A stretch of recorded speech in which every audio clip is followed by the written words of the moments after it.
Last time, I asked what ancient humans did all day, and the honest answer was not that much. A few hours of work, and then the day was yours. But that's the ordinary version of their lives. It leaves out something enormous, because there was 1 week a year that everything else pointed towards. 1 week that people walked for days to reach.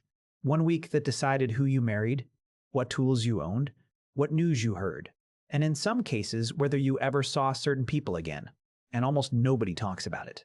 So let me tell you about the most important week in an ancient human's year, through one young man who is about to walk to it for the first time as an adult. He has been counting, not in numbers because he doesn't have any, but he's been watching the same things the older people watch. The height of the sun, the state of the grass, a particular flower that comes out at a particular time, and they all now say the same thing. It's close. His group is small, around 30 people, which is what he has known his entire life. He can tell you every single one of them by the sound of their footsteps. He knows who snores, who exaggerates, who is secretly frightened of the dark. There is no one in his world he does not know completely, and that is exactly his problem, which we'll come back to. For now, the camp is packing, not to move to the next hunting ground, which they've done 100 times. This is different and everyone can feel it.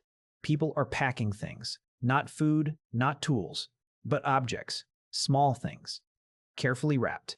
His mother has a bundle of shells she has been keeping since last year. Someone else has a bag of good stone. A woman has been working for months on something small and finely made, and she will not let anyone look at it. They are packing for trade, and the young man is packing something too, the best blade he has ever made, which took him weeks and which he did not make to use. Then they walk. 4 days. The journey is long and the country changes as they go. He recognizes less and less of it, and after a while, he starts noticing something that makes his chest tighten slightly. Other tracks. Not their tracks. Not their tracks. Other people's, fresh. Coming from a different direction, heading the same way they are. Then, from a distance, smoke, and not one column of it. Many. And when they come over the last rise, he sees it. There are hundreds of people. I want you to try to feel this properly because we genuinely cannot. He has spent his entire life among 30 people, 30 faces, and he is now looking down at a river valley containing more human beings than he has seen in his whole life put together, more than he can count, which is easy for him because he can't count. Fires everywhere, shelters going up, noise, a wall of it. Voices, laughing, shouting, arguing, and somewhere already the sound of drumming. Bands who spend the entire year apart, scattered across an enormous territory, walking their own separate rounds, have all converged on one place at the same time. Nobody sent a message. Nobody could. They came because the signs said to come, and everyone reads the same signs.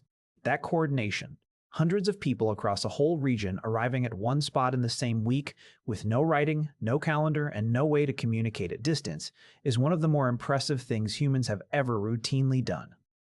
And they only did it where they could.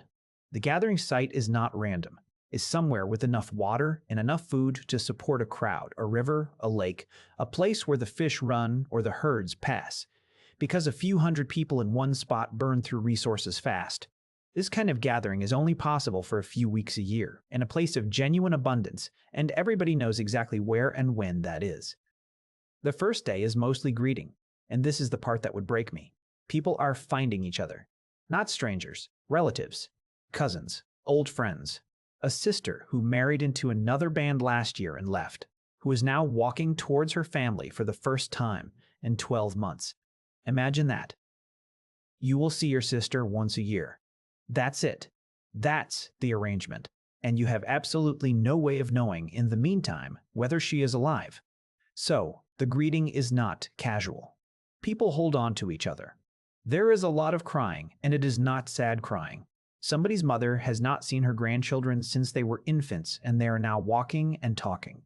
Somebody's brother has a scar that wasn't there before, and there is a story attached to it that everyone needs to hear immediately. And some greetings don't happen. Someone scans the arriving crowd for a face, and the face doesn't come, and eventually another group arrives and tells them what happened over the winter. That is how you found out. Once a year, in person, standing in a crowd. Then the trading starts, and it is serious. He watches his mother negotiate over the shells, and she is completely transformed, sharp, patient, unwilling to be rushed. There is an etiquette to this that he only half understands. Nothing is simply swapped. Things are given, admired, discussed, held, put down, picked up again. Relationships are being maintained as much as goods are being moved, and the goods have come from enormously far away. This is one of the things that genuinely astonishes archaeologists.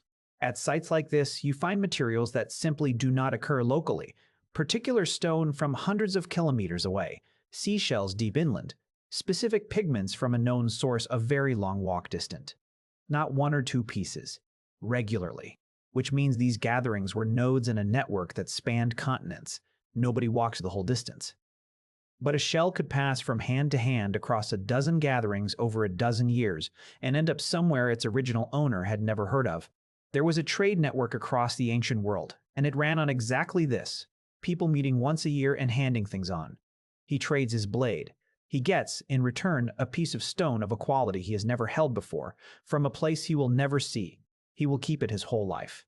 Then the sun goes down and the gathering becomes something else entirely. Because the nights are the real event. Fires everywhere. Not the small, careful fire of a 30-person camp, but dozens of them, and around them, dancing. Proper dancing. All night in rhythm, with clapping and singing and stamping, people dropping out, exhausted and being replaced, the sound rolling across the valley for hours. He has danced his whole life. But he has danced his whole life. But he has danced with 30 people. This is 100 people moving together. And the feeling of it does something to him he has no words for. And there are songs he has never heard. Stories he has never heard.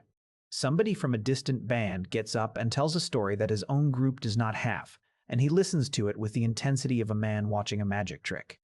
This is where culture actually spreads. Not gradually, not by osmosis, in concentrated bursts, once a year, when hundreds of people who normally never meet spend a week trading psalms along with the seashells. And people have made themselves look extraordinary. Everyone has come decorated. Ochre patterns on skin, beads that have been saved and strung specially, hair arranged in ways he doesn't recognize from his own band, because different groups do it differently and you can tell where someone is from by looking at them. Nobody spent months making beads to impress the 30 people who have known them since birth. They did it for this. This is where being noticed matters.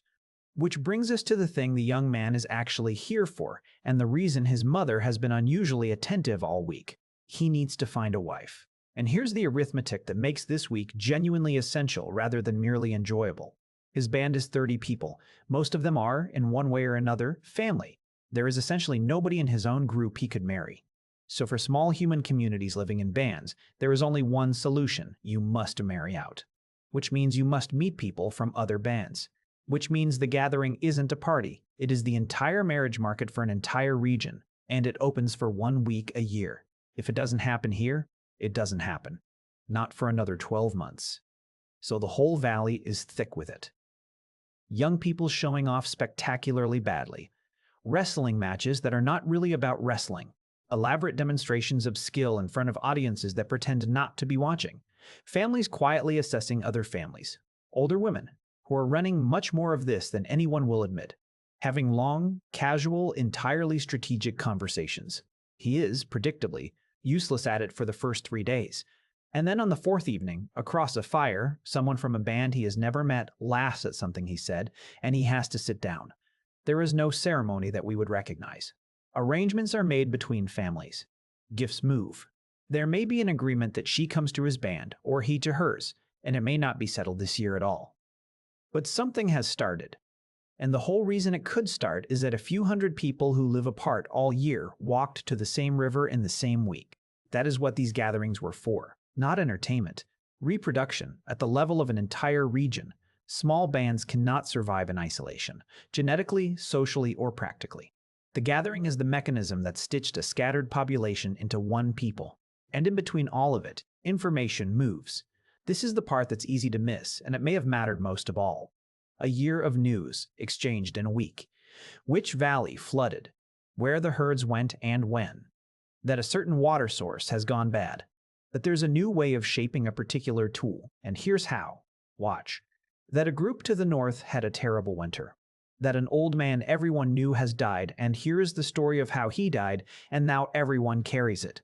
For a scattered population with no writing, this was the only time the whole network updated itself. Everything anyone had learned in a year got poured into one place and then carried back out in every direction. If you wanted to design a system for spreading knowledge across a continent using nothing but memory and walking, you would design this. And then it ends. The food in the valley is running down. A few hundred people cannot stay in one place long. The signs are changing, and over a couple of days, quietly, the gathering dissolves. This is the hard part, because the goodbyes are not "see you soon." They are "see you in a year," probably. And for some people, the old, the ill, the very young, everyone standing there knows perfectly well that the honest version is "see you never." So people say goodbye properly. They take their time about it, and then bands walk away in every direction, back to their own country, back to their own 30 faces, carrying new stone, new songs, new news, and in his case, a woman from another band walking beside him. And the valley goes quiet and stays quiet for another year. Here's what strikes me about all of this. We have completely inverted it. They lived their whole lives with the same handful of people and traveled once a year to be among strangers. That was the treat. That was the thing you counted the flowers for. Other people were the holiday. We live surrounded by strangers constantly, thousands a day on the street, on the train, on a screen, and we travel to get away from them. We save up all year for a week somewhere quiet, where nobody knows us and nobody needs anything. Their holiday was other people. Ours is escaping them. I don't think either of us is wrong exactly. If you spend every day with 30 people, a crowd is thrilling. If you spend every day in a crowd, 30 people sounds like paradise. We're the same animal, just correcting for a different problem. But it's worth knowing that the version we call natural, small, quiet life, occasional escape, is upside down from how humans actually lived for a very long time. For most of our history, the best week of the year was the one where you walked for days to stand in a valley full of people you'd never met, and someone from 300 kilometers away laughed at something you